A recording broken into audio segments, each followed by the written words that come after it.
Hello dear students, स्वागत है आप सभी का एक्सपी क्लासेस में। मेरा नाम है मुकुंद। कक्षा 12 गणित के अंतर्गत हम लोग अध्याय 10 सदिश बीजगणित की तैयारी कर रहे थे। चैप्टर 10 वेक्टर अलजेब्रा, जिसके अंतर्गत एक्सरसाइज 10.1 और लास्ट वीडियो में हमने एक्सरसाइज 10.2 के एग्जाम्पल और कॉन्सेप्ट कवर कर लिए हैं। यदि आपने पुराने वीडियो नहीं देखे हैं तो कक्षा 12 गणित की प्लेलिस्ट जरूर चेकआउट कीजिएगा। वहां पर आपको पुराना कोर्स मिल जाएगा, साथ ही आपको मोस्ट इंपोर्टेंट क्वेश्चन की एक सीरीज भी मिल जाएगी, उसको भी जरूर चेकआउट कीजिएगा क्योंकि वो आपके बोर्ड एग्जाम के लिए बहुत ही ज़्यादा यूजफुल साबित हो सकती है। इस वीडियो लेक्चर के अंतर्गत हम लोग एक्सरसाइज 10.2 का पार्ट 2 देखने वाले हैं, यानी कि कंप्लीट एक्सरसाइज 10.2 को सॉल्व करने वाले हैं। और अगर आप चैनल पर नए हैं, चैनल को आपने अभी तक सब्सक्राइब नहीं किया तो चैनल को सब्सक्राइब करने के साथ साथ वीडियो को लाइक शेयर कमेंट्स करना मत भूलिएगा। अगर नोटिफिकेशन ऑन कर लेंगे, आप नोटिफिकेशन बेल को ऑल सेलेक्ट कर लेंगे तो आपको जो भी नया वीडियो अपलोड किया जाता है उसका नोटिफिकेशन सबसे पहले मिल जाएगा और आपकी कोई भी क्लास मिस नहीं होगी। इस बात को ध्यान रखिएगा। लाइव क्लासेस को ज्वाइन करना चाहते हैं, लाइव क्लास अटेंड करना चाहते हैं तो उसके लिए आप हमारी एप्लीकेशन को जरूर डाउनलोड करें। फीस बहुत ही कम है, इस बात को ध्यान में रख सकते हैं। या फिर आप प्ले स्टोर में सर्च कर सकते हैं एक्सपी क्लासेस, वहां से भी आप हमारी एप्लीकेशन को डाउनलोड कर सकते हैं, जिसके साथ आपको फ्री पीडीएफ नोट सॉल्यूशन और एक डेडिकेटेड व्हाट्सएप ग्रुप भी प्रोवाइड किया जाता है, ताकि आपकी कोई भी दिक्कत होती है आपको उस व्हाट्सएप ग्रुप की मदद से दूर कर दी जाएगी। यदि आप हमसे पर्सनल तौर पर जोड़ना चाहते हैं तो हमारे आप सोशल मीडिया प्लेटफॉर्म को फॉलो कर सकते हैं। लिंक आपको डिस्क्रिप्शन में मिल जाएगा। फेसबुक, इंस्टाग्राम, ट्विटर और टेलीग्राम के लिंक आपको डिस्क्रिप्शन में दिए हुए हैं, उनसे आप हमारे सोशल मीडिया प्लेटफॉर्म को जरूर फॉलो करें। इस वीडियो लेक्चर के साथ बढ़ते हैं, ज़्यादा देर ना लगाते हुए एक्सरसाइज 10.2 का पार्ट 2 देखने वाले हैं।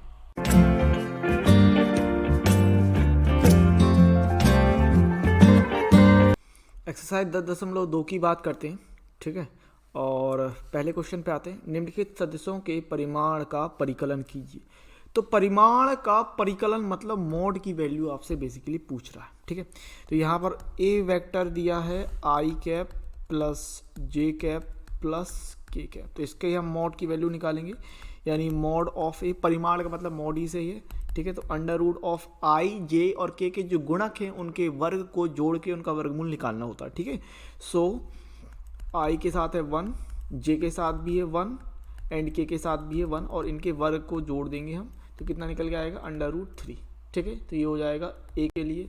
देन बी वेक्टर की बात करें, सो बी वेक्टर है 2 आई कैप माइनस का 7 जे कैप माइनस का 3 के कैप। तो यहाँ से हम मॉड बी की वैल्यू निकालें अगर, तो मॉड बी जाएगा under root of 2 square minus 7 square plus minus 3 square, ठीक है। तो देखो 7 का वर्ग होता है 49, यहाँ से 2 का वर्ग 4 और 3 का वर्ग हो जाएगा 9, तो 49 और 9 मिलकर हो जाएगा 58 एंड 4 जोड़ेंगे तो 62 आ जाएगा। तो रूट ऑफ 62 ये हो जाएगा आंसर, सिंपल।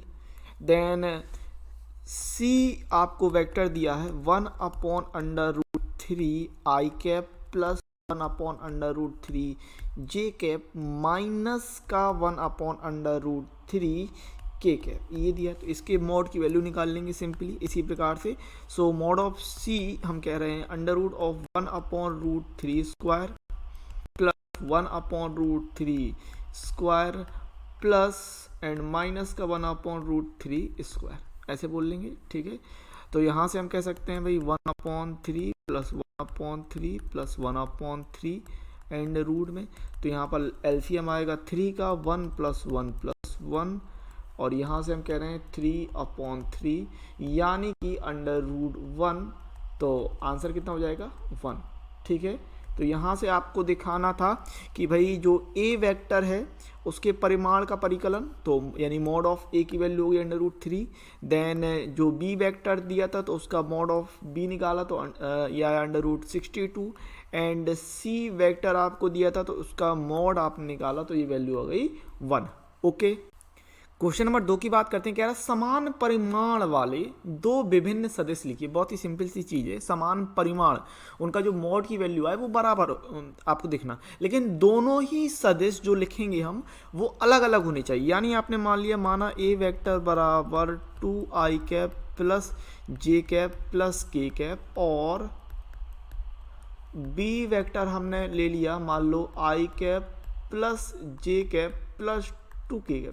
तो यहाँ आप निश्चित तौर पे देख पा रहे हैं ए और बी दो अलग अलग सदस्य हैं, दो विभिन्न अलग या दो भिन्न सदस्य हैं, है कि नहीं। अब इनकी अगर हम मॉड की वैल्यू निकालें, मॉड ए बराबर under root 2 square plus 1 square plus 1 square, तो यहाँ से आप देख पाएंगे अंडर रूट 6 आएगा।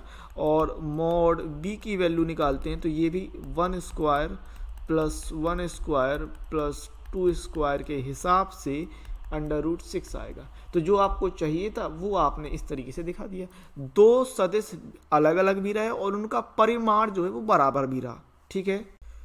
क्वेश्चन नंबर 3 की बात करते हैं। आपको कह रहा है कि समान दिशा वाले दो विभिन्न सदस्य लिखिए। अब देखो विभिन्न सदस्य आपको बताना है लेकिन उनकी जो दिशा है वो समान होनी चाहिए। तो समान दिशा के लिए आप दिक् कोसाइन जो है वो बराबर दिखाएंगे। दो सदस्य लेंगे और दो सदस्य का जो दिक् कोसाइन होगा, अगर दिक् कोसाइन आप बराबर दिखा रहे हैं तो इनका मतलब दिक् कोसाइन क्या होते हैं, डायरेक्शन ही बताने का काम करते हैं, तो वो आपकी समान दिशा को बताएंगे, ठीक है। तो यहाँ पर आपने सिंपली मान लिया, हमने माना ए वेक्टर बराबर I cap plus J cap plus K cap और बी वेक्टर हम मान लेते हैं 3 I cap plus 3 J cap plus 3 के कैप, ठीक है। और इनके दिक् कोसाइन दिखाएंगे क्योंकि समान दिशा वाले आपको दो विभिन्न सदस्य दिखाने, दो विभिन्न सदस्य हो गए, दोनों ही सदस्य अलग अलग दिख रहे हैं आपको। अब इनकी समान दिशा कब होगी, जब इनकी दिक् कोसाइन बराबर होगी। तो फॉर्मूला क्या होता है भैया, याद रखिए फॉर्मूला होता है आपके पास एल बराबर कॉस एल्फा बराबर X upon mod of R, M बराबर cos beta and Y upon mod R, और एन बराबर जेड अपॉन मॉड आर, ये होता है ना। और यहाँ पर जो आपको दिख पा रहा है भैया, इसको आपको कर लेना है, ठीक है, मुझे कहना ना पड़े, हाँ ये आप देख पाएंगे, तो इस चीज़ को आप कर लीजिएगा। अभी यहाँ पर मॉड आर का मतलब क्या है भाई, हमें mod of A and mod of B चाहिए पड़ेगा। सो यहाँ से हम ले रहे हैं 1 square plus 1 square plus 1 square, so कितना आ जाएगा, ये आ जाएगा मॉड ऑफ ए यानी अंडर रूट 3 और मॉड ऑफ बी की वैल्यू की अगर हम बात करें तो ये हो रहा है भाई 3 square plus 3 square plus 3 square, तो इस हिसाब से क्या आ जाएगा, अंडर रूट 27 आ जाएगा ना, अंडर रूट 27। अब अंडर रूट 27 को हम लिख सकते हैं 3 root 3 mod of A and mod of B. अब इनके दिक् कोसाइन निकाल लेते हैं, तो ए वेक्टर के दिक् कोसाइन, ठीक है। तो दिक् कोसाइन क्या होते हैं भाई, आपको पता है X upon mod A, Y upon mod R and Z upon mod R, यही होता है ना। और एक्स वाई जेड क्या होते हैं, दिक् अनुपात कहलाते हैं, मतलब आई जे के गुणक, है ना, आई जे के गुणक। तो ए वेक्टर आपके पास था आई cap plus J cap plus K cap, और यहाँ पर आई जे के जो गुणक हैं वो 1 1 1 है। तो इस हिसाब से जो दिक् कोसाइन ले रहे हैं ए वेक्टर के लिए वो कितना निकलेगा, 1 upon root 3, 1 upon root 3 and 1 upon root 3। इसमें कोई दिक्कत नहीं है ना। एक्स वाई जेड एक्चुअली में क्या है, आई जे के गुणक, और यहाँ पर आपने ए वेक्टर के लिए आई जे के गुणक क्या है, 1 1 1, यानी एक्स वाई जेड की वैल्यू क्या ले रहे हैं, 1 1 1 सिंपल। और अपॉन में मॉड आर, यानी मॉड आर मतलब मॉड ए कितना है, अपॉन रूट 3, तो रूट 3 है, तो दिक् कोसाइन क्या निकलेंगे ए वेक्टर के लिए 1 upon root 3, 1 upon root 3 and 1 upon root 3, ठीक है ना। इसी प्रकार बी वेक्टर के दिक् कोसाइन, ठीक है। सो बी वेक्टर के लिए दिक् कोसाइन की अगर हम बात करें तो बी वेक्टर आपने माना था 3 I cap plus 3 J cap plus 3 के कैप, ये लिया था ना। तो यहाँ से आई जे के गुणक दिख रहे हैं 3 3 3 एंड उसका मॉड बी जो आया वो आया 3 रूट 3, तो सीधे सिंपल रख देंगे। So 3 upon 3 root 3, 3 upon 3 root 3 and 3 upon 3 root 3, यही बन के आएंगे बिल्कुल। तो 3 से 3 हम यहाँ से काट सकते हैं simply, 1 upon root 3, 1 upon root 3 and 1 upon root 3। तो यहाँ पर आपको दिख रहे हैं कि ए का दिक् cosine 1 upon root 3, 1 upon root 3, 1 upon root 3 and B के दिक् cosine 1 upon root 3, 1 upon root 3, 1 upon root 3 आपने दिखा दिए, ठीक है। और ये इतना होने के बाद अब यहाँ पर इस प्रकार से कह सकते हैं कि इसीलिए ए वेक्टर और बी वेक्टर दो विभिन्न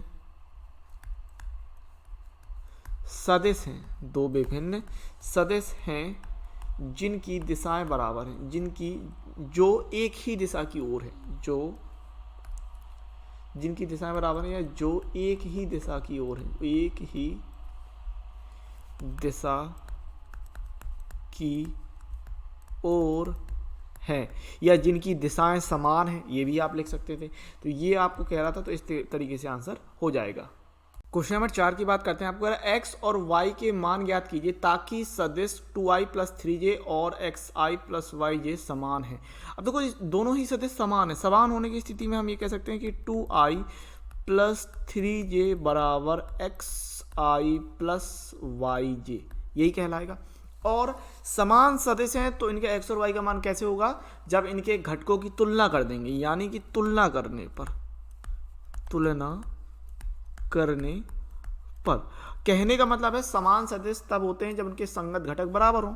ये चीज़ मैंने आपको बताई भी थी कि समान सदिश कब होंगे, जब उनके संगत घटक बराबर हो। संगत घटक कैसे कर रहे हैं यहाँ पर बराबर, कि i और j के गुणक की तुलना करेंगे और इनको आपस में बराबर कर देंगे। तो यहाँ से आप सीधे सीधे कह देंगे भाई x के लिए कितना आएगा 2 और y की वैल्यू हो जाएगी 3। सिंपल, खत्म, आंसर। क्वेश्चन नंबर 5 की बात करते हैं। आपको कह रहा है कि एक सदिश का प्रारंभिक बिंदु 2 1 है और अंतिम बिंदु -5 7 है। इस सदिश के अदिश एवं सदिश घटक ज्ञात कीजिए। तो ये आपके प्रारंभिक बिंदु और अंतिम बिंदु मान लेते हैं। माना जो प्रारंभिक बिंदु है वो है आपका a, ठीक है, प्रारंभिक बिंदु हमने a ले लिया और ये है भाई 2 1, ठीक है। और अंतिम जो बिंदु की बात कर रहा है, अंतिम बिंदु हमने B कह दिया और ये कह रहा है भाई -5 7। तो इनका स्थिति सदिश निकाल लेते हैं, ठीक है। स्थिति सदिश, पोजीशन वेक्टर। तो पोजीशन वेक्टर क्या कहलाएंगे भाई, OA वेक्टर बराबर 2i cap plus j cap और OB वेक्टर बराबर -5i cap plus 7 j cap, ठीक है। तो यहाँ से आप सिंपली AB वेक्टर दिखा सकते हैं, है ना। तो AB वेक्टर क्या कहलाएगा, OB माइनस OA कहलाएगा, पता है आपको। दूसरे वाले में से पहला वाला घटाते हैं। सो -5i cap plus 7 j cap -2i cap plus j cap. और i वाला सिस्टम से पहले माइनस का अंदर गुणा कर लेते हैं। तो -5i plus 7 j minus 2i minus j, ठीक है। तो i वाला सिस्टम i के साथ, तो -5 -2 माइनस 7i और -7 j माइनस j, तो -8 यहाँ प्लस था, ठीक है। अब चूंकि प्लस था तो यहाँ पर 7 में से 1 जाएगा तो 6 बचेगा, तो प्लस 6 j AB वेक्टर, ठीक है।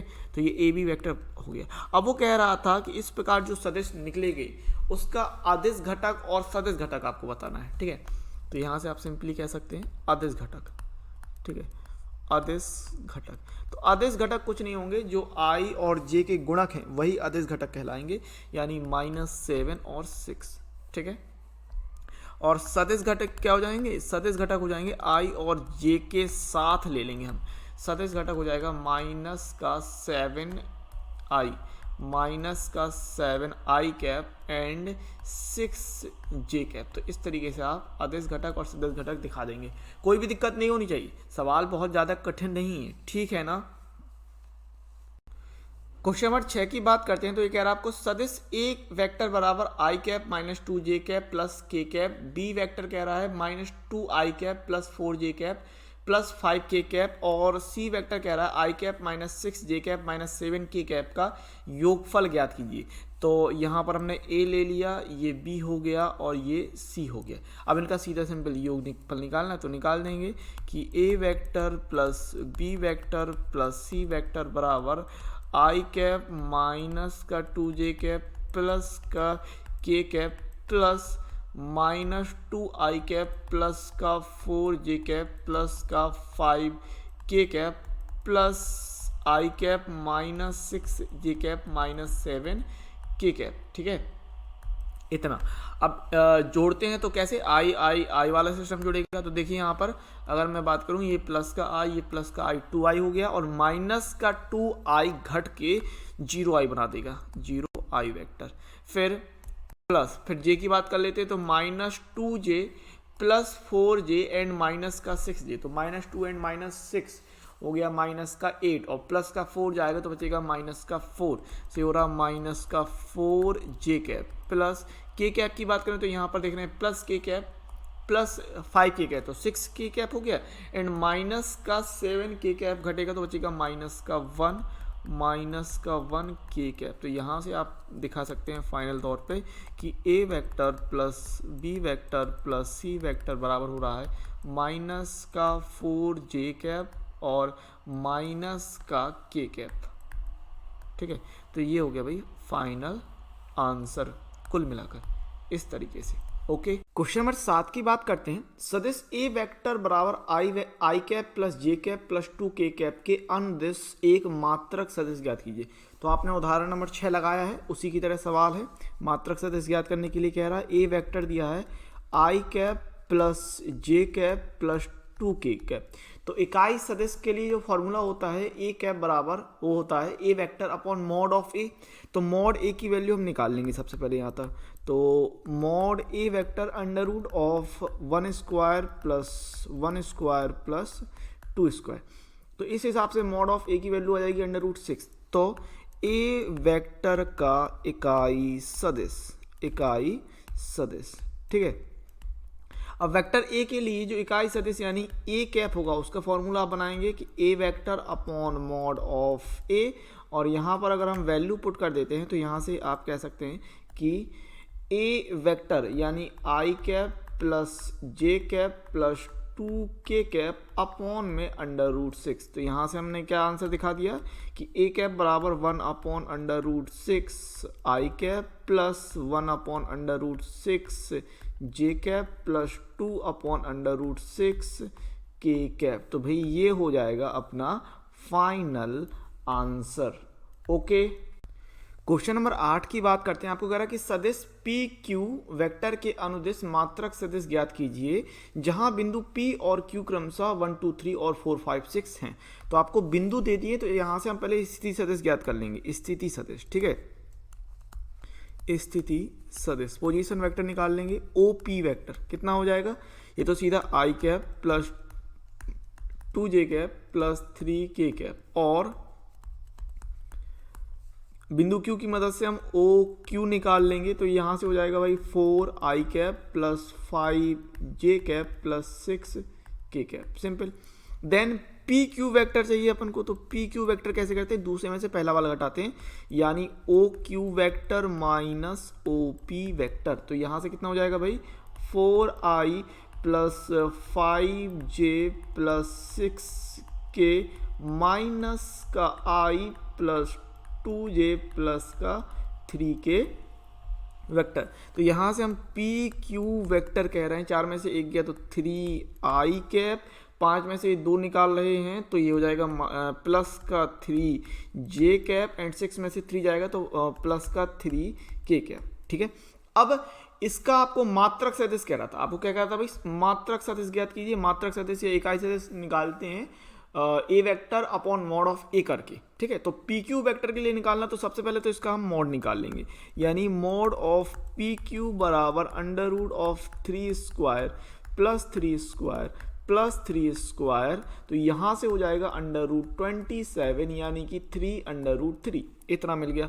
अब हम निकाल लेंगे इसका पी क्यू वेक्टर का मात्रक सदिश। ठीक है, मात्रक सदिश, तो यहाँ से कितना मिल जाएगा भाई, P Q vector upon mod of P Q vector. तो पी क्यू वेक्टर कितना निकाला था, 3i cap plus 3j cap plus 3k cap upon में मॉड ऑफ पी क्यू आया है 3 अंडर रूट 3। तो 3√3 का अगर भाग देते हैं तो यहाँ से हम कह सकते हैं इसको कि ये क्या है भाई, ये तो है भाई पी क्यू कैप है ना, मात्रक सदिश को कैप लगा के प्रदर्शित करते हैं। तो ये होगा 3/3 under root 3 I cap plus 3/3 under root J cap plus 3/3 under root 3 के कैप। ठीक है, तो यहाँ से हमने फाइनल आंसर दिखा दिया कि 1/√3 आई कैप प्लस 1/√3 जे कैप प्लस 1/√3 के कैप। सिंपल। ठीक है, तो यहाँ से ये फाइनल आंसर हो जाएगा। क्वेश्चन नंबर 9 की बात करते हैं। आपको कह रहा है दिए हुए सदस्यों ए वेक्टर बराबर 2i cap minus J cap plus 2k cap और बी वेक्टर बराबर minus I cap plus J cap minus के कैप के लिए सदिश A vector plus B vector के अनुदिश मात्रक सदिश ज्ञात कीजिए। तो अपन ने उदाहरण नंबर 8 लगाया था, है ना, वो जो कह रहा था योगफल के अनुदिश मात्रक सदिश ज्ञात कीजिए। तो बेसिकली सवाल तो एक ही है, मात्रक सदिश निकालना है। मात्रक सदिश का फॉर्मूला ए कैप बराबर A vector upon mod of A vector होता है ना। तो बस सिंपली अब यहाँ पर क्या है, योगफल कह रहा है तो ए और बी को पहले हम जोड़ देंगे, फिर उसका मात्रक सदिश निकाल लेंगे। तो यहाँ से आप ले रहे हैं ए वेक्टर प्लस बी वेक्टर बराबर, इसको जोड़ेंगे 2i कैप माइनस का जे कैप प्लस 2k कैप, फिर प्लस ये है बी वेक्टर के लिए minus I cap plus J cap minus के कैप।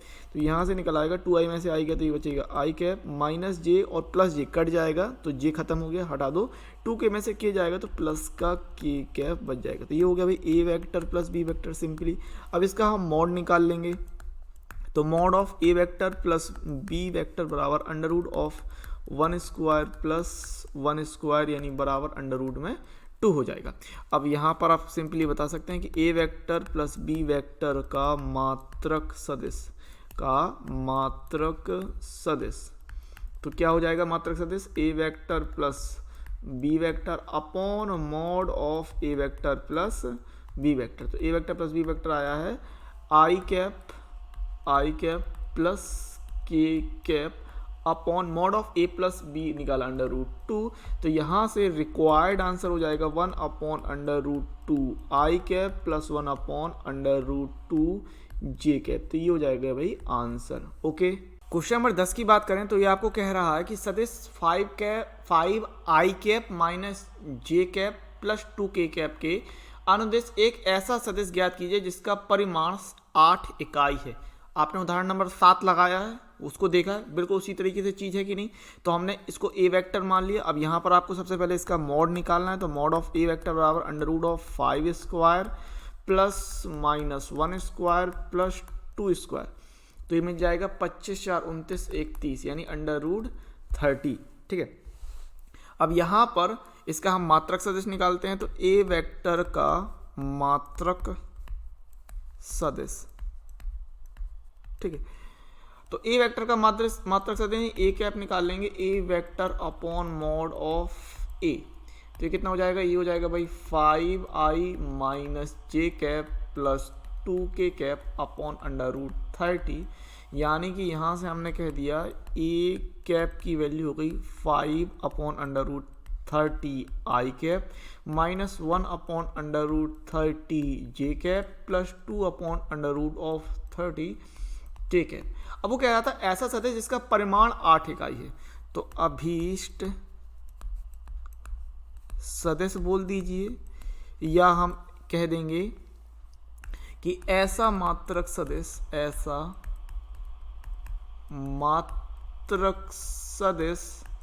जिसका परिमाण 8 इकाई है। ठीक है, 8 इकाई है, ये ज्ञात कर रहे हैं। तो बेसिकली करना क्या है कि आपको जो मात्रक सदिश निकाला है ये, इसमें कुछ नहीं 8 का गुणा कर देना है, यानी कि 8a कैप निकाल लेंगे। तो यहाँ से 8 का गुणा करने पर 8 45 बटे अंडर रूट 30 आई कैप माइनस 8/√30 जे कैप प्लस 8 दूनी 16/√30 के कैप रिक्वायर्ड आंसर हो जाएगा। ओके, क्वेश्चन नंबर 11 की बात करते हैं। क्वेश्चन नंबर 11 करके दर्शाइए कि सदिश 2i minus 3j plus 4k और minus 4i plus 6j minus 8 के संरेख हैं। तो देखो मैंने संरेख के लिए फॉर्मूला लिखवाया था कि यदि दो सदिश संरेख होता हूँ, लिखवाया था मैंने।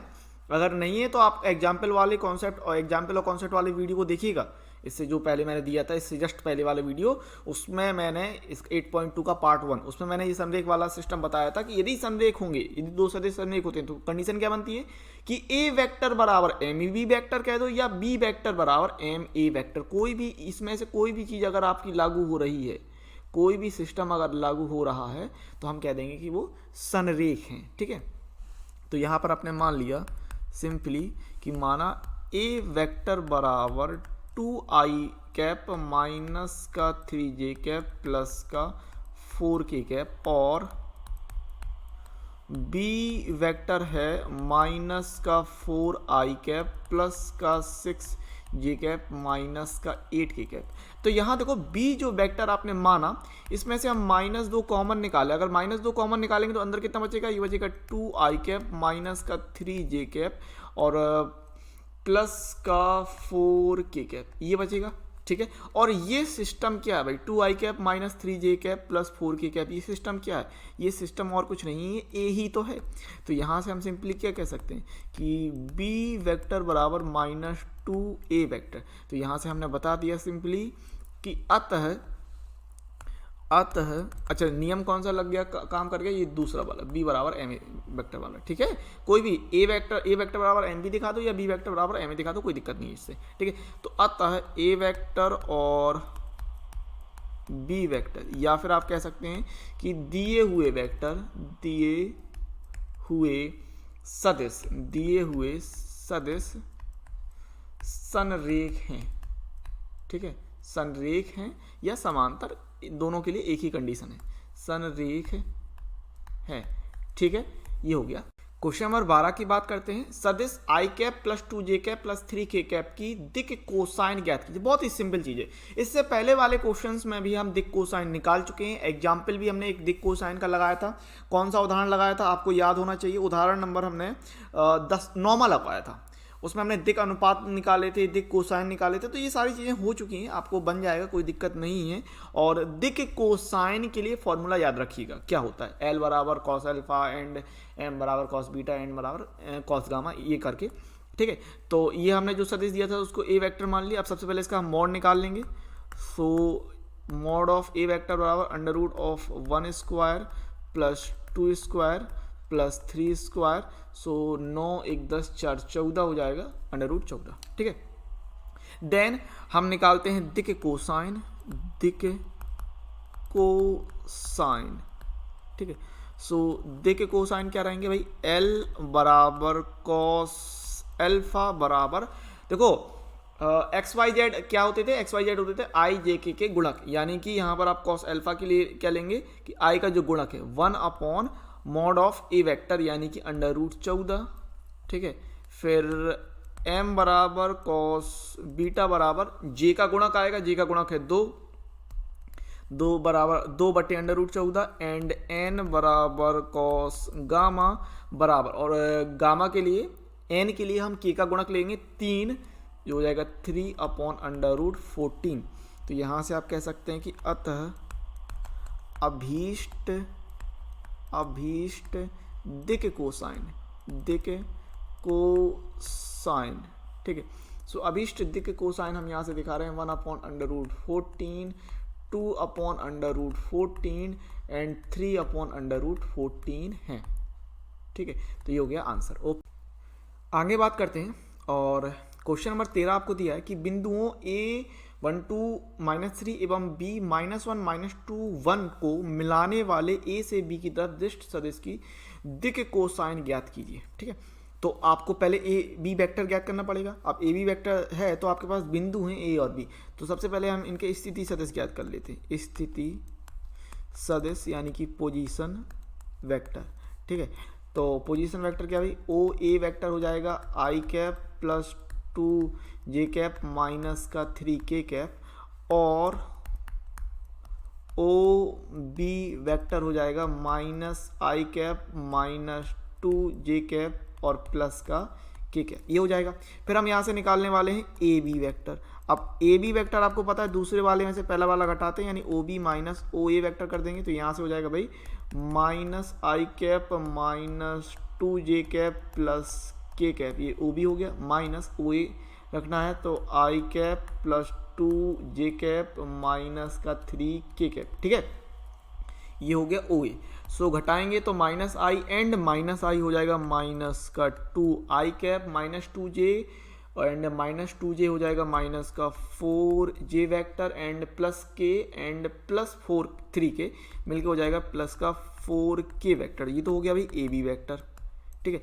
अब इसके दिक कोसाइन निकालना है तो सबसे पहले इसका मॉड निकालेंगे। So mod of A B vector बराबर under root minus 2 square plus में माइनस 4 स्क्वायर प्लस का 4 स्क्वायर।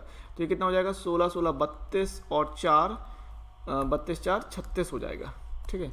4 का वर्ग 16 एंड 16 और 16 16 32 हो गया और 4 मिला के हो जाएगा 36। तो यहाँ से हमने कह दिया रूट ऑफ 36 यानी कि रूट ऑफ 36 हो जाएगा 6। तो यहाँ से सिंपली दिक कोसाइन निकाल सकते हैं हम। दिक कोसाइन है ना।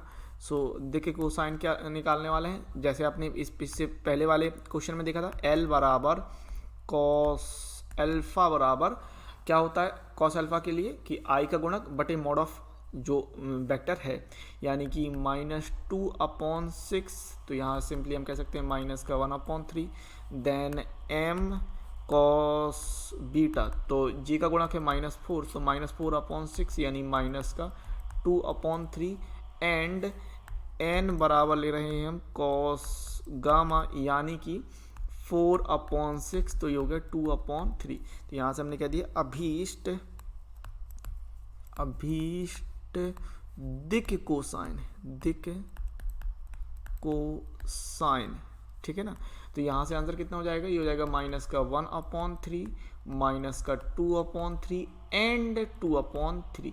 तो ये हो गया आंसर। ओके अच्छा दिक कोसाइन निकालने में कोई परेशानी तो नहीं आ रही ना। हाँ देखो कुछ नहीं करना, देखना ये जो ए बी वेक्टर है इसमें आई जे और के है, ठीक है। इसके गुणक कितने -2 -4 एंड 4 इतना, और उसमें हम जो मॉड ऑफ ए बी है उसकी वैल्यू को अपॉन करते जाना यानी कि माइनस का 2/6 माइनस का 4/6 एंड 4/6। तो कुल मिला के एल एम और एन की वैल्यू हम इस तरीके से दिखा।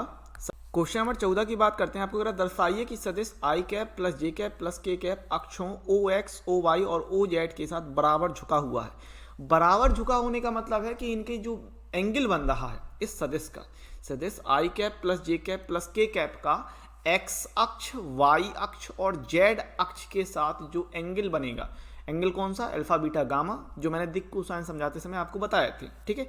वो जो एंगल बनेगा वो बराबर होना चाहिए। तो यानी आपको बेसिकली अल्फा बीटा गामा की वैल्यू निकालनी है, इसका मतलब दिक कोसाइन निकाल के दिखाने है। तो यहाँ पर हमने सिंपली ले लिया, माना ए वेक्टर बराबर I cap plus J cap plus K cap.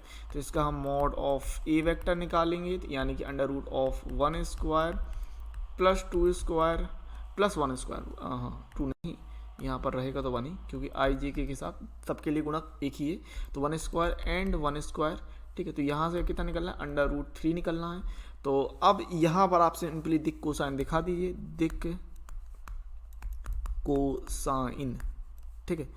दिक कोसाइन दिखाएंगे यानी कि L बराबर कॉस अल्फा बराबर आई का गुणक कितना है 1 एंड अपॉन में मॉड ऑफ ए जाएगा तो ये हो जाएगा under root 3 then L M J का गुणक m यानी कॉस बीटा, जी का गुणक है 1 अपॉन में मॉड ऑफ ए यानी कि अंडर रूट 3 एंड n बराबर कॉस गामा। तो k का गुणक है 1 अपॉन मॉड ऑफ ए यानी रूट 3। तो यहाँ से सिंपली हम अल्फा बीटा गामा की मान निकाल सकते हैं। तो अल्फा बराबर कितना हो जाएगा, ये हो जाएगा cos inverse 1 upon root 3 then beta की वैल्यू निकाल लीजिए, ये भी कहलाएगी कॉस इनवर्स 1 अपॉन रूट 3। अगर हमने गामा का मान निकाला तो आप सिंपली आप कह सकते हैं भी कॉस इनवर्स 1 अपॉन रूट 3, ठीक है ना। बात समझ पाएंगे। यहाँ से आपने कॉस अल्फा बराबर 1 अपॉन रूट 3 निकाला तो अल्फा का मान हो जाएगा cos inverse 1 upon root 3 then cos beta बराबर आपने 1 अपॉन रूट 3 दिखाया तो बीटा बराबर हो गया cos inverse 1 upon root 3 and cos gamma आप दिखा रहे हैं बराबर 1 अपॉन रूट 3। सो गामा बराबर हो गया कॉस इनवर्स 1 अपॉन रूट 3 दिखा दिया ना। और ये तीनों ही चीज़ें कैसी आ रही बराबर हो रही। तो यहाँ पर आप कह रहे हैं कि चूंकि अल्फा बराबर बीटा बराबर गामा बराबर कॉस इनवर्स 1 अपॉन रूट 3 तो आपने कह दिया कि अतः दिया हुआ सदिश I cap plus J cap plus K cap O x और ओ वाई ओ जेड अक्षों के साथ बराबर झुका हुआ है। ठीक है, तो यहाँ से आपने क्या कह दिया कि अतः सिद्ध है कि दिया हुआ सदिश I cap plus J cap plus K cap O x O Y और ओ जेड के साथ बराबर कोण बनाता है, अर्थात निर्देशांक अक्षों के साथ बराबर झुका हुआ है। ठीक है, आगे बढ़ेंगे क्वेश्चन 15 की तरफ। कह रहा है बिंदुओं P आई कैप प्लस 2 जे कैप माइनस के कैप और Q I minus I cap और plus J cap plus K cap को मिलाने वाली रेखा को 2:1 के अनुपात में, पहला पॉइंट अंतः विभाजन, दूसरा पॉइंट बाह्य विभाजन, विभाजित करने वाले बिंदु R का स्थिति सदिश ज्ञात कीजिए। तो ये सवाल अपन ने लगाया था एग्जाम्पल में, यहाँ पर देख लेते हैं। दिया है हमको बिंदु P तथा बिंदु Q का स्थिति सदिश, बिंदु P और बिंदु Q का स्थिति सदिश यानी OP वेक्टर और OQ वेक्टर, ये हमको दे दिया है। ठीक है, अनुपात दे दिया है M और N का अनुपात। तो बिंदु R की स्थिति सदिश हमको निकालने के लिए कह रहा है। पहला पॉइंट हो गया अंतः विभाजन। तो अंतः विभाजन के लिए बिंदु R का स्थिति सदिश क्या कहलाएगा, OR वेक्टर बराबर क्रॉस में जाता है, ध्यान रखिएगा। अगर हम यहाँ पर M और N ले रहे हैं, यहाँ पर OP एंड OQ है, तो M जाएगा OQ के साथ और N जाएगा OP के साथ, ध्यान रखिए। अंतः विभाजन में प्लस का चिन्ह लगाते हैं, इस बात को याद रखिए। तो फॉर्मूला इस तरीके से क्रिएट होगा, इस तरीके से बनेगा कि M OQ vector plus N OP vector upon M plus N। कोई प्रॉब्लम नहीं होनी चाहिए फॉर्मूले में, ठीक है ना। सो यहाँ पर हम वैल्यू पुट करेंगे एंड OR वेक्टर बराबर M का मान 2 रखना है एंड OQ जो था भाई, OQ कितना था, माइनस का आई कैप प्लस का जे कैप प्लस का के कैप प्लस N की वैल्यू 1 रखते हैं एंड OP वेक्टर हमको दिया था आई कैप प्लस 2 जे कैप माइनस के कैप अपॉन में 2 प्लस 1। तो यहाँ से कितना हो जाएगा, minus 2i plus 2j plus 2k plus i plus 2j cap minus का k कैप अपॉन में 3। ओके, और यहाँ से 2i में से i कैसे बचे, माइनस का i and 2j plus 2j हो जाएगा 4j एंड 2k में से k क्या, तो बचेगा प्लस का k कैप अपॉन 3। तो यहाँ से हमने OR वेक्टर की वैल्यू दिखाई, माइनस का 1/3 आई कैप प्लस का 4/3 जे कैप प्लस का 1/3 के कैप। तो ये हो गया भाई पहला आंसर। देन वो कह रहा था अंतः विभाजन के बाद बाह्य विभाजन, और बाह्य विभाजन के लिए हम निगेटिव चिन्ह ले लेते हैं बस, ठीक है। सो बाह्य विभाजन अगर हम बात करें तो यहाँ पर क्या ले रहे हैं भाई, OR वेक्टर। तो क्या बनना है, M OQ vector minus N OP vector upon M minus N, ठीक है ना। सो यहाँ पर वैल्यू पुट करेंगे, OR वेक्टर बराबर 2, OQ था minus I cap plus J cap plus K cap minus N की वैल्यू 1 रखना है एंड ये है I cap plus 2j cap minus का के कैप, ठीक है ना, यही वैल्यू थी।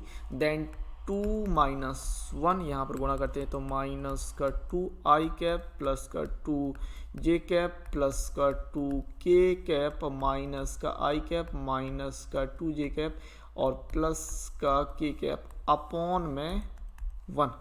सो यहाँ से OR वेक्टर की आप फाइनल वैल्यू कह सकते हैं, माइनस का 3 आई कैप और 2j में से 2j चले जाएगा तो ये बचेगा भाई j तो पूरा खत्म हो गया एंड 2k एंड k मिलके हो जाएगा प्लस का 3k कैप। तो ये हो जाएगा बाह्य विभाजन के लिए आंसर। ओके, क्वेश्चन नंबर 16 की बात करते हैं। आपको कह रहा है कि दो बिंदुओं P 2 3 4 और Q 4 1 -2 को मिलाने वाले सदिश का मध्य बिंदु ज्ञात कीजिए। तो मध्य बिंदु के लिए मैंने फॉर्मूला आपको लिखवाया था, a vector plus b vector upon 2, याद कर लीजिए, ठीक है ना।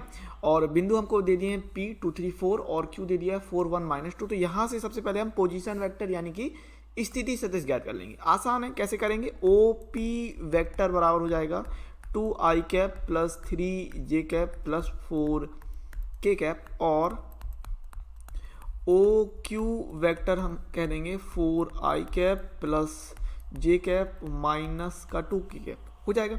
अब इसका हमको OP और OQ का मध्य बिंदु निकालना है, ठीक है। तो अभीष्ट मध्य बिंदु सदिश, मध्य बिंदु सदिश, तो मध्य बिंदु सदिश क्या कहलाएगा भाई, OP vector plus OQ vector upon 2, ये कहलाएगा। तो बस कुछ नहीं, वैल्यू रख देंगे और निकाल लेंगे 2i plus 3j plus 4k then plus 4i plus j minus 2k cap upon में 2। ठीक है, तो यहाँ से कितना हो रहा है, 2 4 6i हो जाएगा, 3j प्लस ये हो जाएगा 4j एंड 4 में से 2 जाएगा तो बचेगा प्लस का 2k कैप अपॉन 2। देखो भाई ऊपर से 2 कॉमन निकल रहा है, तो 2 कॉमन निकालने के बाद ये हो जाएगा 3i प्लस का 2j प्लस का k अपॉन 2। तो रिक्वायर्ड जो आंसर चाहिए था 3i plus 2j cap plus k cap, ये हो जाएगा final answer. Okay, question number 17 की बात करते हैं। आपको कह रहा है कि दर्शाइए कि बिंदु ए बी सी जिनके स्थिति सदिश क्रमशः ए वेक्टर बराबर 3i cap minus 4j cap minus 4k cap, B vector बराबर 2i cap minus j cap plus k cap और सी वेक्टर बराबर i cap minus 3j cap minus 5k cap हैं, एक समकोण त्रिभुज के शीर्षों का निर्माण करते हैं। कहाँ पर आपने लगाया था सवाल, उदाहरण नंबर 12 में। सिंपल, अब आपको दिया है कि बिंदु ए बी सी के स्थिति सदिश को हम ओ ए ओ बी ओ सी कहेंगे। तो ओ ए वेक्टर बराबर ए वेक्टर बराबर 3i minus 4j minus 4k, O B vector बराबर बी वेक्टर बराबर 2i minus j plus k cap and O C vector बराबर सी वेक्टर बराबर I cap minus 3j cap minus 5k cap दिए। अब सबसे पहले आपको निकालना पड़ेगा A B then B C then C A. ठीक है, ये भुजाएं निकालने के बाद इनका मोड चाहिए और फिर हम पाइथागोरस की मदद से देखेंगे कि समकोण त्रिभुज के शीर्ष हो रहे हैं कि नहीं हो रहे हैं। ठीक है, तो यहाँ पर सबसे पहले हम निकालेंगे ए बी वेक्टर यानी कि ओ बी माइनस ओ ए। सो कितना है भाई, O B 2i minus j plus k cap minus का 3i minus 4j minus 4k। अच्छा, माइनस के अंदर गुणा करेंगे तो कितना मिल जाएगा, ये मिलेगा माइनस का i minus j plus 4j हो जाएगा प्लस का 3j एंड k प्लस का 4k हो जाएगा मिलके 5k कैप। ठीक है, सो ए बी हो गया। देन बी सी निकाल लेते हैं। बी सी हो जाएगा भाई O C vector minus O B vector. तो बी एंड सी की बात करते हैं तो सी घटाना है, so I cap minus 3j cap minus 5k cap minus B घटाएंगे 2i माइनस j प्लस का k हैं। सो यहाँ पर हमें क्या मिल जाएगा, i में से 2i ये किया तो माइनस का i कैप माइनस 3j और प्लस का j minus 2j minus 5k minus k तो माइनस का 6k cap. Okay, then C A vector. तो सी ए वेक्टर हो जाएगा भाई O A vector minus O C vector. O A vector कितना था, ये था 3i cap minus 4j cap minus 4k cap. Then minus O C जो vector था वो था i cap minus 3j cap minus 5k cap. Simple, so यहाँ से हमने निकाल लिया तो कितना हो जाएगा, 3i माइनस आई हो जाएगा 2i cap minus 4j and plus 3j मिलके हो जाएगा माइनस का j cap minus 4k cap and plus का माइनस 4k एंड प्लस का 5 तो कितना बच जाएगा, प्लस का k कैप। ठीक है ना, 3i में से आई गया 2i बचा and minus 4j plus 3j minus j minus 4k plus 5k। सो हमको मिल जाएगा k कैप। अब यहाँ पर सिंपली हम इनका मॉड निकाल लेंगे। Mod of A B vector बराबर under root of minus 1 square plus 3 square plus 5 square. ठीक है ना, यहाँ से कितना होना है, ये हो जाएगा 5 25 और 9 35 10 35। ठीक है, रूट ऑफ 35। ठीक है, and mod of B C की बात कर लेते हैं। Mod of B C vector बराबर under root of minus 1 square plus में minus 2 square then plus minus 6 square. Okay, 36 40 41 41 हो जाएगा। And mod of C A vector आना चाहिए रूट ऑफ 6। बिल्कुल देख लीजिए, ये हो जाएगा 2 स्क्वायर और प्लस में माइनस 1 स्क्वायर प्लस का 1 स्क्वायर। ठीक है, तो देखो यहाँ से 4 2 6 है ना। अब 35 और 6 मिलके हो जाएगा 41। तो यहाँ से हम कह रहे हैं पाइथागोरस प्रमेय की मदद से, अगर हमने कहा कि और बी सी को हम कर दिखाएंगे, बी सी वेक्टर स्क्वायर बराबर mod of A B vector square plus mod of C A vector square. ठीक है, सो बी सी के लिए कितना हो जाएगा, √41 स्क्वायर बराबर √35 स्क्वायर प्लस √6 स्क्वायर। ठीक है, तो यहाँ से हम कितना ले रहे हैं कि 41 बराबर 35 प्लस 6 यानी 41 बराबर 41। तो यहाँ से कह दिया कि अतः त्रिभुज ए बी सी एक समकोण त्रिभुज है, अतः त्रिभुज ए बी सी एक समकोण त्रिभुज है। ठीक है, हेंस प्रूव्ड। या फिर आप ये लिख सकते हैं कि बिंदु ए बी सी समकोण त्रिभुज के शीर्ष हैं, ये भी लिख सकते हैं। ठीक है, क्वेश्चन नंबर 18 की बात करते हैं। आपको दिया है त्रिभुज एबीसी के लिए निम्नलिखित में से कौन सा कथन सही नहीं है। इंपॉर्टेंट सवाल है, बोर्ड पेपर में पूछा जा चुका है ये सवाल। ठीक है, 4 ऑप्शन आपके पास दिख रहे हैं ए बी सी, तो हम हर एक ऑप्शन को हल करके देखेंगे कौन सा सही हो रहा है कौन सा नहीं हो रहा है। ठीक है, इसमें से कोई एक ऐसा होगा जो सही नहीं होगा। ठीक है, और हर एक ऑप्शन को आपको चेक करना बहुत जरूरी होगा, क्योंकि ये पूछ रहा कौन सा सही नहीं है, आप ऐसे आइडिया नहीं लगा सकते हो। ठीक है, ऑप्शन में से आपको बताना है, इस बात को ध्यान रखिएगा। तो पहला ऑप्शन हमने ले लिया, और पहला ऑप्शन के हिसाब से A B vector plus B C vector plus C A vector. ठीक है, सो यहाँ से अच्छा, मैंने आपको ये समझाया था कि जो सदिश का योग होता है वहाँ पर मैंने आपको ये समझाया था कि सदिश के योग के लिए हम क्या देखते हैं, जैसे A B plus B C हो रहा, तो यहाँ पर आपको ये देखना है कि इसका ये बी और ये बी ये कॉमन हो रहा। तो जब ये कॉमन हो रहा है तो हम क्या कर देंगे कि बी को हटा देंगे। अब बी जब हट जाएगा तो ये कहलाएगा A C vector plus C A vector. बात आपको समझ में आई होगी। हमने A B plus B C को जोड़ा, तो A B plus B C को जोड़ने के लिए हमने क्या किया, ये बी और यहाँ से भी हट गया तो बच जाएगा ए सी वैक्टर।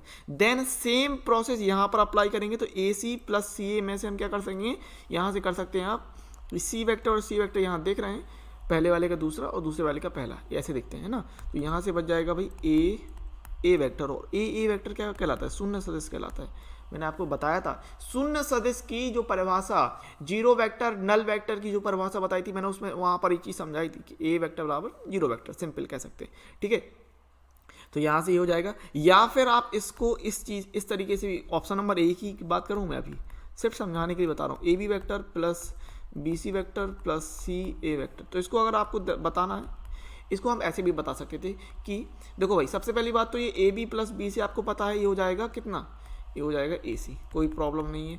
दूसरा, सी ए को हम क्या लिख सकते हैं, अगर हम सी ए का अपोजिट लेते हैं, अगर हम सी ए किसी भी चीज़ का विलोम या फिर अपोजिट या निगेटिव जो आप सदिश लेते हैं, उसमें मैंने परिभाषा में समझाया था कि सी ए को अगर आप पलट देते हैं यानी ए सी कर देंगे तो फिर हो जाएगा निगेटिव ए सी, और plus A C and minus A C मिलकर हो जाएगा जीरो वेक्टर। बात को समझिएगा, सी ए को अगर आपको ए सी लिखना है तो माइनस ए सी लिखेंगे, क्लियर बात है। तो इस तरीके से तो ये चीज़ सही हो रही है, मतलब A B vector plus B C vector plus C A vector बराबर जीरो वेक्टर आ रहा है, ये सही हो गया। और आपको बताना है जो सही नहीं है। अब हम बढ़ेंगे ऑप्शन नंबर बी पे। ठीक है, सो हमारे पास ऑप्शन नंबर बी है, A B vector, option number B में दिया है A B vector plus B C vector minus का ए सी वेक्टर। सिंपली यहाँ दिखा सकते हैं, आपको पता भाई A B plus B C, मैंने क्या बोला आपको, A B plus B C कर रहे हैं तो क्या देखना, यहाँ पर ये बी देख रहे हैं, यहाँ पर बी देख रहे हैं, तो इस हिसाब से कितना बचेगा, सी वेक्टर, यहाँ पर है माइनस ए सी वेक्टर, तो कितना जाएगा जीरो वेक्टर। ये भी सही हो गया भाई, ऑप्शन नंबर बी सही हो गया। देन ऑप्शन नंबर सी पर पहुँचते हैं। ऑप्शन नंबर सी हमको दे रहा है, अगर हम सी की बात कर लेते हैं तो ये दिया आपको A B vector plus B C vector minus का सी ए वेक्टर, ये आपको जीरो वेक्टर दिखाना है। तो अब अगर हम गौर कीजिएगा यहाँ पर A B vector plus B C vector, A B vector plus B C vector, तो पहली बात हो जाएगा हमारा सिस्टम ए सी वेक्टर। ठीक है, और फिर माइनस का सी ए वेक्टर दिया है, तो इसको अगर हम सी ए को ए सी में कन्वर्ट करते हैं तो ये माइनस, और सी ए को ए सी में कन्वर्ट करने के लिए माइनस ए सी ले लेंगे, तो ये माइनस माइनस हो जाएगा plus A C vector plus A C vector हो जाएगा 2ac वेक्टर, है ना। लेकिन आ रहा है ऑप्शन में कितना, ऑप्शन में वो कह रहा है जीरो वेक्टर होना चाहिए, लेकिन ये तो नहीं हो रहा, तो इसका मतलब ये सही नहीं है। ठीक, इसका मतलब हम कह रहे हैं कि A B vector plus B C vector minus C A vector बराबर जीरो वेक्टर सही नहीं है। अब आपसे पूछा था कौन सही नहीं है, तो ऑप्शन नंबर सी सही नहीं है, तो यहां से हम कह देंगे कि अतः विकल्प सी सही है। अतः विकल्प सी सही है। तो ऑप्शन नंबर जो सी है वो आपके सवाल के लिए सही हो जाएगा। सवाल था कौन सही नहीं है, ठीक है। तो ऑप्शन नंबर बी जो सी है वो सही नहीं है सवाल के हिसाब से। आंसर कौन सा होगा? आंसर आपका सी हो जाएगा, ठीक है। आंसर जो हो जाएगा ऑप्शन नंबर सी। बात को समझिए ना, इसको ज़्यादा कॉम्प्लिकेटेड नहीं बनाएंगे, ठीक है ना। इतना आपको आइडिया मिल रहा होगा मैं क्या कह रहा हूँ, ठीक है।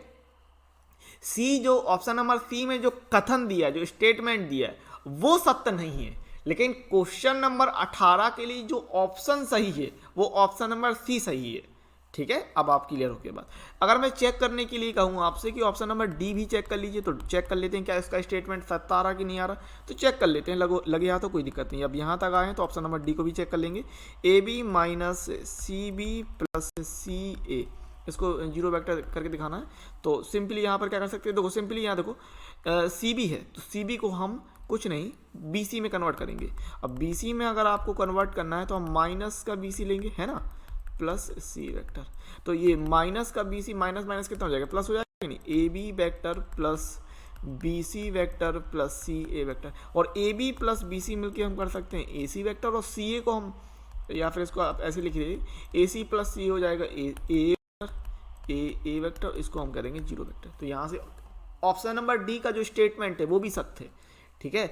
Option number A, option number B और ऑप्शन नंबर डी के दिए हुए स्टेटमेंट सत्य हैं, स्टेटमेंट, ठीक है, कथन। लेकिन ऑप्शन नंबर सी का जो स्टेटमेंट है वो सत्य नहीं है। इसका मतलब आपसे पूछा था क्वेश्चन नंबर 18 में कि कौन सा सही नहीं है, तो सी जो सही नहीं, तो इसका मतलब उत्तर जो हो जाएगा आपके लिए वो सी सही हो जाएगा, ठीक है। इस तरीके से करना था, कोई भी समस्या नहीं होनी चाहिए। और ये इंपॉर्टेंट सवाल है, मैंने बोर्ड पेपर में देखा है कि आया हुआ सवाल है, ठीक है ना। क्वेश्चन नंबर 19 की बात करते हैं। यहाँ पर कह रहा है यदि ए वेक्टर और बी वेक्टर दो संरेख सदिश हैं तो निम्नलिखित में से कौन सा कथन सही नहीं है। आपको मैंने संरेख सदिश यानी कि समांतर सदिश के लिए फॉर्मूला लिखवाया था। याद कीजिए मैंने क्या फॉर्मूला लिखवाया था आपको, कि संरेख सदिश के लिए मैंने आपको बताया था ए वेक्टर बराबर एम बी वेक्टर, या फिर हम कहते हैं बी वेक्टर बराबर एम ए वेक्टर। अब इस m के स्थान पर आप कोई भी चीज़ रख सकते, कोई फर्क नहीं पड़ेगा, ठीक है। तो यहाँ पर आपको लैम्डा रखा गया है, और इस लैम्डा का मान कुछ भी हो सकता है, प्लस माइनस 1 में से कुछ भी, प्लस माइनस 2 प्लस कुछ भी हो सकता है, ठीक है। लैम्डा की यानी कि m की वैल्यू कुछ भी रख सकते हैं। तो यहाँ पर अगर हम यही बात करें तो देखिए ऑप्शन नंबर ए तो सही हो जाएगा, बी बराबर लैम्डा ए किसी सदिश लैम्डा के लिए। यहाँ सदिश नहीं लिखा होना चाहिए, यहाँ पर अदिश लिखा होगा, ठीक है ना। यहाँ पर क्या होना चाहिए भाई, अदिश रहेगा, क्योंकि जो लैम्डा है वो अदिश को बता रहा है, अदिश अभी बेहतर है, ठीक है। तो किसी अदिश लैम्डा के लिए, है ना। ये तो मिस्टेक मैंने लिख दी थी, लिखने में मिस्टेक होगी और कुछ नहीं। तो ऑप्शन नंबर ए सही है, आपको वो देखना है कि कौन सा स्टेटमेंट सही नहीं है, ठीक है। और ऑप्शन नंबर बी की बात करें, अगर लैम्डा का मान प्लस माइनस 1 रख दें, लैम्डा के स्थान पे अगर हम इस स्टेटमेंट ए बराबर एम बी को फॉलो करते हुए जाएं और लैम्डा का मान प्लस माइनस 1 रख दें, तो ए यहाँ पर आप सिंपली कह सकते हैं ए वेक्टर बराबर प्लस माइनस बी वेक्टर, ये भी स्टेटमेंट सत्य है, ठीक है। लेकिन यहाँ पर इस सवाल में थोड़ा सा मिस्टेक है, थोड़ी सी मिस्टेक ये है कि ऑप्शन नंबर सी और ऑप्शन नंबर डी देखिए। ऑप्शन नंबर सी अगर जो लिखा है इस सवाल में जो लिखा है उस हिसाब से जाएं तो ऑप्शन नंबर सी और ऑप्शन नंबर डी दोनों सही हो जाएंगे। बात को समझिएगा मेरी, ठीक है। ऑप्शन नंबर सी है आपको ए और बी क्रमागत घटक समानुपाती नहीं है, जबकि समानुपाती होता है। समानुपाती का मतलब क्या है कि अगर मान लो दिया है, आपने पढ़ रखा है कि ए प्रोपोर्शनल बी, आपने फिजिक्स में अच्छी तरीके से ये चीज सिस्टम पढ़ रखा है कि अगर ए प्रोपोर्शनल बी, प्रोपोर्शनल का मतलब समानुपाती होता है, ठीक है। तो प्रोपोर्शनल को हटा के हम एक कांस्टेंट यानी नियतांक के वगैरह करके लेते हैं, है ना, इस तरीके से। तो यहाँ पर जो m है वो समानुपाती नियतांक की तरह व्यवहार कर रहा है, बिल्कुल कर रहा है ना। अब वो कह रहा है समानुपाती नहीं है, तो इस हिसाब से ऑप्शन नंबर जो सी है उसका स्टेटमेंट गलत हो रहा है। तो गलत हो रहा है तो विकल्प सी सही होना चाहिए, लेकिन आपको दिया है विकल्प डी सही, ठीक है। मतलब कह रहा है आपको कि जो स्टेटमेंट डी है वो गलत है, समझिएगा बात। लेकिन यहाँ पर हम देख पा रहे हैं कि समानुपाती है, तो स्टेटमेंट सी भी गलत हो रहा है। और स्टेटमेंट डी की भी बात कर लेते हैं, तो कह रहा है दोनों सदिशों ए वेक्टर और बी वेक्टर की दिशा समान है परंतु परिमाण विभिन्न है, यानी मैग्नीट्यूड जो है वो भिन्न है। कोई दिक्कत नहीं, अगर इनका जो परिमाण हो रहा है अगर वो विभिन्न हो जाता है तो भी कोई दिक्कत नहीं होती। और दिशा समान है, ऐसा जरूरी नहीं है कि दिशा समान हो, बात को समझिएगा, ऐसा जरूरी नहीं है कि दिशा समान हो। अगर दिशा अलग अलग भी है, ठीक है, अगर दिशा अलग अलग भी है और इस रूल को फॉलो कर रहा है, दिशा अलग अलग हो सकती है, कोई दिक्कत नहीं, ठीक है ना, क्योंकि समरेख सदिश कैसे होते हैं, इस तरीके से जाते हैं ना, इनके बीच के एंगल 0 डिग्री हो या 180 डिग्री हो, और अगर इनकी दिशा विपरीत होगी तो इनके बीच का एंगल 180 डिग्री हो जाएगा। अगर इनकी दिशा एक होगी तो एंगल 0 डिग्री हो जाएगा। तो दिशा अलग अलग हो सकती है, तो अगर दिशा अलग अलग हो सकती है तो ऑप्शन नंबर जो डी है उसका स्टेटमेंट भी गलत हो जाएगा। तो इसका मतलब हमने क्या देखा कि ऑप्शन नंबर सी का स्टेटमेंट भी गलत हो रहा, समानुपाती नहीं है, ये चीज़ नहीं, समानुपाती होता है, ठीक है ना। तो ऑप्शन नंबर सी का स्टेटमेंट गलत हो रहा एंड ऑप्शन नंबर डी का स्टेटमेंट गलत हो रहा। तो यहाँ पर हम थोड़ा सा करेक्शन ये कर सकते हैं कि आपको जो आंसर दे रहा है वो ऑप्शन नंबर डी दे रहा है, तो यहाँ पर हम कह लेते हैं कि समानुपाती है, ठीक है। इसको हम थोड़ा सा सुधार लेते हैं और इसको कह देते हैं कि ए और बी क्रमागत घटक समानुपाती हैं। तो इस स्थिति में ये जो चीज़ है ये सही हो गई, ये स्टेटमेंट क्या हो गया, ऑप्शन नंबर सी का स्टेटमेंट सही हो गया। तो ऑप्शन नंबर ए का स्टेटमेंट सही है, ऑप्शन नंबर ए का स्टेटमेंट सही है, ऑप्शन नंबर बी का स्टेटमेंट सही है, ऑप्शन नंबर डी का स्टेटमेंट सही है। बचा आपका option number C, A B C के स्टेटमेंट जो दिए हुए हैं वो सही हैं, और बचा ऑप्शन नंबर डी जिसका स्टेटमेंट गलत है, क्योंकि जरूरी नहीं दिशा समान हो, असमान भी दिशा होगी तो भी चल जाएगा, लेकिन उनके बीच का जो एंगल होता है, यानी कि जो ये कंडीशन होती है, ये अगर फुलफिल हो रही है तो आपका कोई दिक्कत नहीं। तो यहाँ पर जो ऑप्शन नंबर डी है उसका स्टेटमेंट गलत है, यानी कि हम यहाँ कह सकते हैं कि अतः विकल्प जो डी है, अतः विकल्प डी सत्य है, ठीक है। इस क्वेश्चन के लिए हम क्या कह देंगे कि अतः विकल्प डी सत्य है, अतः विकल्प डी सत्य है, ठीक है। थोड़ा सा मुझे इसमें मतभेद समझ में आया, बाकी का आपका अगर कोई मत है, आपकी कोई राय है, आपके कोई सुझाव है इस क्वेश्चन के लिए तो वो आप कमेंट्स में ज़रूर करें। मेहनत करते रहें, मेहनत में कोई भी कंजूसी नहीं रखें, और वीडियो देखते रहें, चैनल को सब्सक्राइब करते रहें। मिलेंगे अगले वीडियो लेक्चर के साथ। तो इस प्रकार से यह वीडियो यहीं समाप्त होता है। उम्मीद है वीडियो आपको बहुत पसंद आया होगा। यदि वीडियो आपको अच्छा लगता है तो हमारे चैनल को सब्सक्राइब करने के साथ साथ वीडियो को लाइक शेयर कमेंट्स करना मत भूलिएगा। चैनल को सब्सक्राइब कर लीजिए, बेल नोटिफिकेशन को ऑल सेलेक्ट जरूर कर लीजिए, ताकि जो भी नया वीडियो आपको मिले उसका नोटिफिकेशन आपको तुरंत मिल जाए और आप अपनी वीडियो लेक्चर के साथ, अपनी क्लास के साथ अपडेटेड बने रहें। अगर आपको वीडियो अच्छा लगा है तो वीडियो को लाइक शेयर कमेंट जरूर करें, और अगर आप लाइव क्लासेस को ज्वाइन करना चाहते हैं, लाइव क्लासेस को अटेंड करना चाहते हैं तो हमारे एप्लीकेशन को जरूर डाउनलोड करें, जिसका लिंक आपको डिस्क्रिप्शन में मिल जाएगा, या फिर आप प्ले स्टोर में भी सर्च कर सकते हैं XP क्लासेस, वहाँ से भी आप हमारी एप्लीकेशन को जरूर डाउनलोड करें।